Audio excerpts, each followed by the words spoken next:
There's a pill that can make a man get pregnant. And it's the ultimate rags to riches magic trick. Also yes, this is totally a legit show slurp. You know what I mean. Watch the mutual redemption of a puppet emperor and a lonely empress. So here's how the story goes. A boy was abandoned from a young age by his powerful father and had to live in hiding with just his mother. His mother was naturally strong, taught him a lot about how to be a good person. But on his 20th birthday, his father suddenly showed up and gave him the name Mudan. After that, his birth father had his mother placed on the house arrest just to keep him in line. Dressed as a woman, placed on the throne with little education, it was simply about survival. Don't worry about your mother. As long as Her Majesty the Empress everything I say, she won't be harmed. After that treacherous snake left, Mudan was completely stung. Overnight he had become Her Majesty the Empress. His mother's life was being held hostage. So what on earth was he supposed to do now? Just as he stood there lost and hopeless, Emperor Legai summoned him to come kneel before the throne. As a puppet emperor, Li Qi's face was written all over with fury, and carefully chose one just for that. But I never imagined it would be a man. Your father is nothing but a viper, and I bet you're just like him. This is absolutely disgusting. Mudan was so scared he couldn't get a single full sentence out. Don't even bother opening your mouth. It just makes me sick. With that, he threw an ink brush and inkstone at Mudan, telling him to write everything from now on. But how was Mudan supposed to write anything? A single word. The guy was completely illiterate. Li Qi looked at him and burst out laughing. So my empress is not only a man, but also an idiot. To think someone like this was brought in the Imperial. My life is seriously Get out! I don't want to lay eyes on you again. He knew all of this. It was because of that treacherous snake he called a father. How could a puppet emperor not hate that? He desperately wanted to leave right then and there. But with his mother held hostage, how could he? The next day his father came to find him, saying the emperor had been sickly since childhood, and telling him to bring this medicinal dish, promising it would earn him the emperor's fate. When Mudan nervously arrived at the imperial stud, Li Ji greeted him with a warm smile completely out of character. Empress, I've been waiting for you. You brought the medicine yourself. I'm truly grateful. I've had some pastries prepared. I hope you enjoy them. They're a rare delicacy your father presented to the court. The sweet and simple Mudan thanked the emperor, then sat right beside him and started eating bite by bite. Mudan constantly reminded himself to just focus on doing his. But deep inside the palace walls, who could really keep their hands clean? Who had no idea what was happening? Thinking he had just eaten something bad. The next day the emperor called him to dine again. This is another rare delicacy your father presented. I can't finish it all by myself, so you have to help me out, empress. Then he coldly watched Mudan eat the poisoned food. Did you sleep well last night? This is the same tonic soup from yesterday. Drink it all up. It'll do you good. After watching Mudan finish every last drop, Li Jie handed him yet another pastry. Watching Mudan eat the poisoned food so happily, you have to wonder if you will ever regret this. In the dead of night, Mudan was coughing up blood. A servant nearby wiped away tears. Your Majesty, you cannot eat anything the emperor offers you anymore. Everything the chancellor presents to the emperor is heavily poisoned. Those words hit Mudan like a ton of bricks. The imperial palaces are terrifying. Please, your Majesty, take care of yourself. Mudan's face went even paler. So the emperor was being poisoned every single day, and decided to share that poison. In that moment he felt heartbroken for the emperor and fearful for himself. A boy blessed with striking beauty was forced to disguise himself as a girl and sent into the imperial palace, becoming a puppet emperor's plate, and of course bearing a few hairs along the way. Totally reasonable, right? Watch the double redemption of an illiterate empress and a puppet emperor. So here's how the story goes. I heard the empress has fallen. I personally bought some porridge. Why aren't you drinking it? Is it going to kill you? They say when the king commands you to die, you have no choice. Mudan steeled herself for the worst and picked up the spoon. But before a single sip went down, a bone deep pain tore through every inch of his body. My throat. It burns. Fresh blood poured out and soaked the floor. He crawled to Li's feet, desperately begging him to help. He couldn't die. His mother was still trapped. That treacherous chancellor had hidden her away. If I slip up, my mother dies. I just want to go home. I just need to go home. When Mudan finally opened his eyes again, 3 days had passed. Your Highness, you're finally awake. Mudan spoke up. Who ate the food that was sent to the emperor these past few days? Your Highness, His Majesty ate it all himself. Hearing that, Mudan's throat tightened, his fingers clutching the bedsheets harder and harder. If the emperor died, does that mean I'm free? But then he saw it again. The chancellor would definitely silence everyone, and his poor mother would have no chance of surviving. So he forced himself up. The only one who could save him was himself. I need to see His Majesty. Right outside the emperor's chamber, he ran straight in. Is his own father going to deliver the poisoned food? Father, hand me what you're carrying. From now on, I'll be the one delivering the medicine to His Majesty.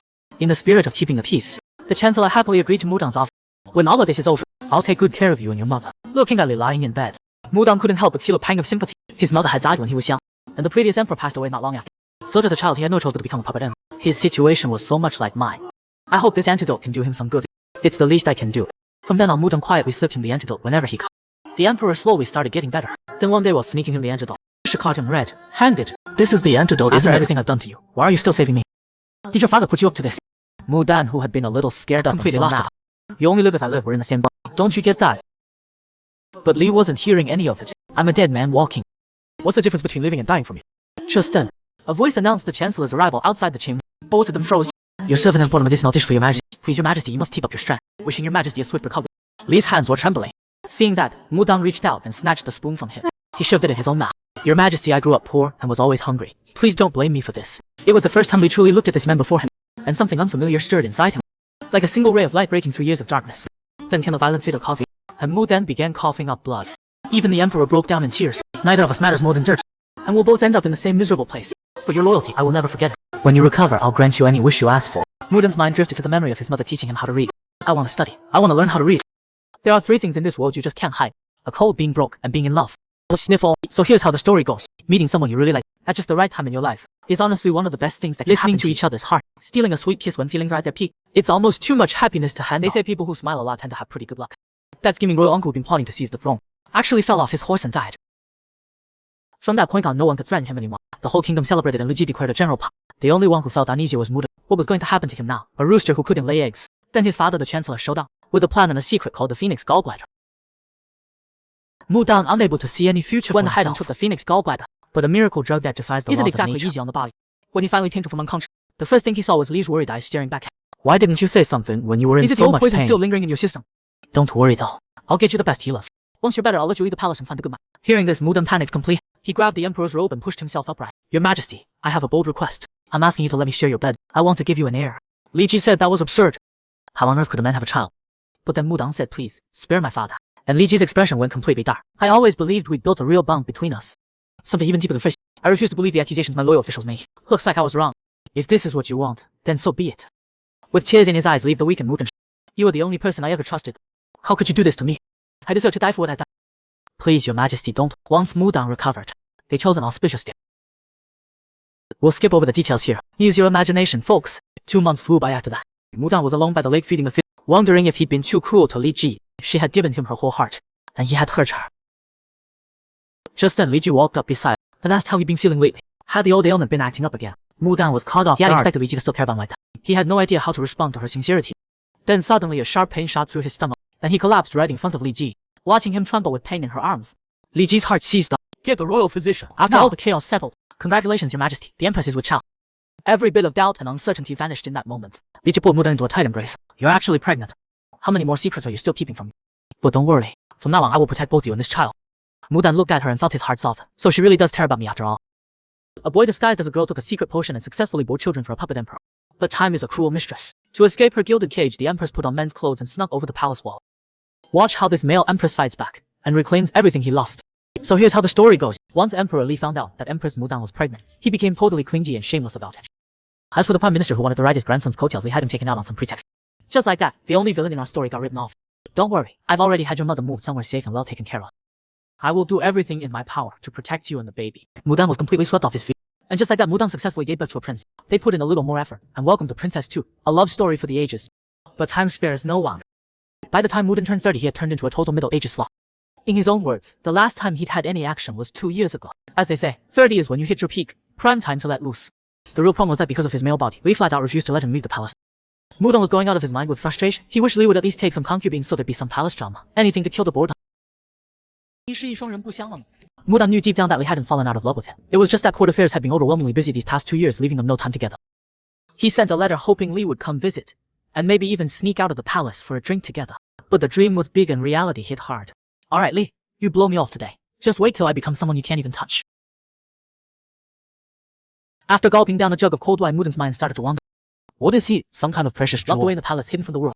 Thinking back to Li's promises on their wedding day, Mudan felt completely wrong. In the prime of his life, was he really just going to rot away inside these palace walls? No way, he couldn't live like this anymore. So the next morning, Mudan made up a quick excuse to get rid of the palace attendant, Shu, then quietly slipped into men's clothes and hopped over the wall.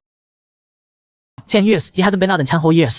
The one was, this is the life. Out here, he wasn't a caged bird anymore, just a regular guy. Just then, the clear sound of children reciting lessons drifted over and stirred up old memories in Mudan.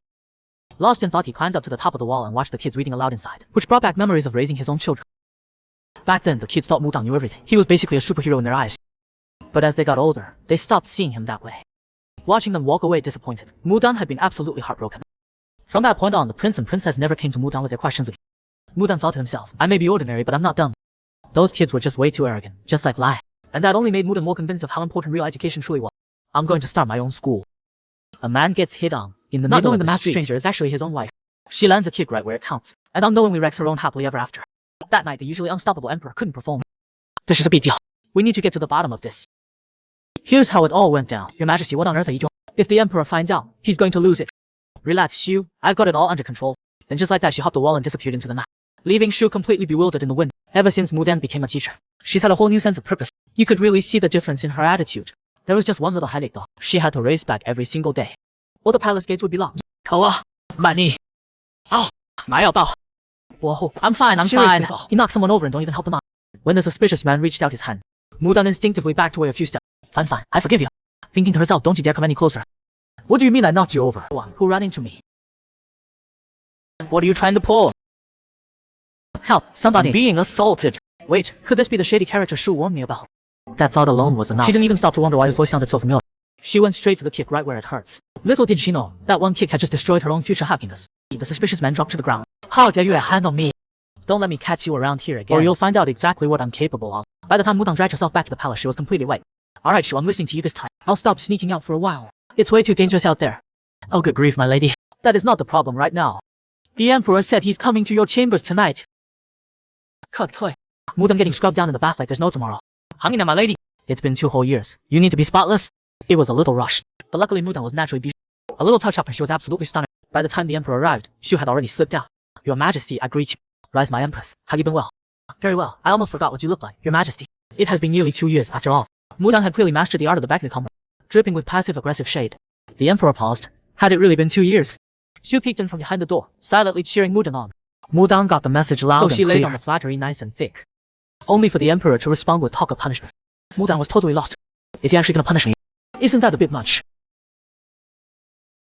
Don't worry, my Empress. I'll be gentle. Mudang smiled. She totally got it now. But when push came to shove, the Emperor completely fell apart. That kick to the groin earlier had done some serious damage. Your Majesty, what's wrong all of a sudden? Should I send for the royal physician?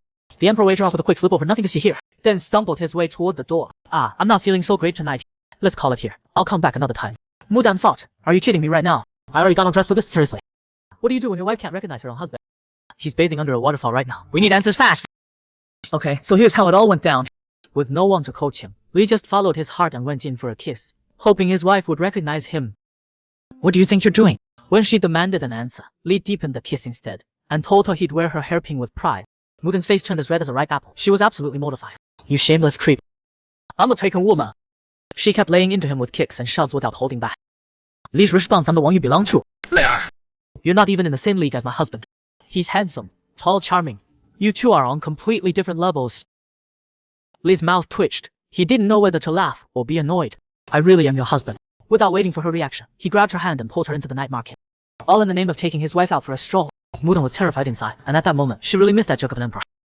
Clearly, Mudang still hadn't figured out who this man was. Just then, a group of kids spotted her. Mudang recognized them right away. Weren't these her own students? She crouched down, chatted with them for a bit, and told them to head home soon. It was getting late and their families would worry. After the kids left, Lee asked, You're still running that school? Pretty impressive, huh? Mudang froze, glanced over at him, but said nothing. A bad feeling crept to him. The next morning, Moon woke up to birds chirping and stretched herself awake. She got up and found a piece of paper sitting beside the bed. She opened it. It was a note from that creep. I'll be waiting for you at the school. Mudang nearly stumbled backward in shock. How the heck did that jerk get in here? Xu Xianggong heard the commotion and came rushing. She did a double take at Mudang's surprisingly strong muscle. My lady, shall we have breakfast? By the time Mudang had eaten her fill and headed to the school, she found that creep covered in kids hanging all over. What do you think you're doing? Let those children go right now. I can't believe you're sick enough to go after little boys. Be shook with rage. You're calling me a creep. I am a free spirit, a shadow drifting through this world. Call me Haiying. Mudang was completely thrown off by that out of nowhere swear. Haiying fired back and asked Mudang what her name was. Okay, these two are really something else. Mudang hesitated, then made up a fake name. Just call me Shaya. That name's Suqiu. That hit a nerve. Mudang pointed at Haiying and went off on him. Lee quickly apologized and said he just wanted to watch Shoyao teach. So that's how you get the scene of Mudang commanding a room up front, while Light cheers her on from the back. Then he just laid it on thick, telling her she was brilliant, sharp, and cultured, like a true scholar at the royal court. Mudang got a little flustered from all the praise and rubbed her nose shallow. Just as she was basking in it, her husband, still in disguise, swooped in and kissed her. I have a suggestion if you're open to hearing it. Next thing you know, the two of them are standing in front of the waterfall. Mudang bathed up front, while that creep watched from behind. Lee was no saint, so of course he was going to step up and do his husbandly duty. He slowly moved in behind her and wrapped his arms around her waist. Then, while she cursed him out, he pressed a kiss to the back of her neck. Mudang's heart was racing. Was she lonely? Why was her body reacting like this? And why did he smell so familiar? So what do you think? Will Mudang finally recognize her own husband this time? Stay tuned.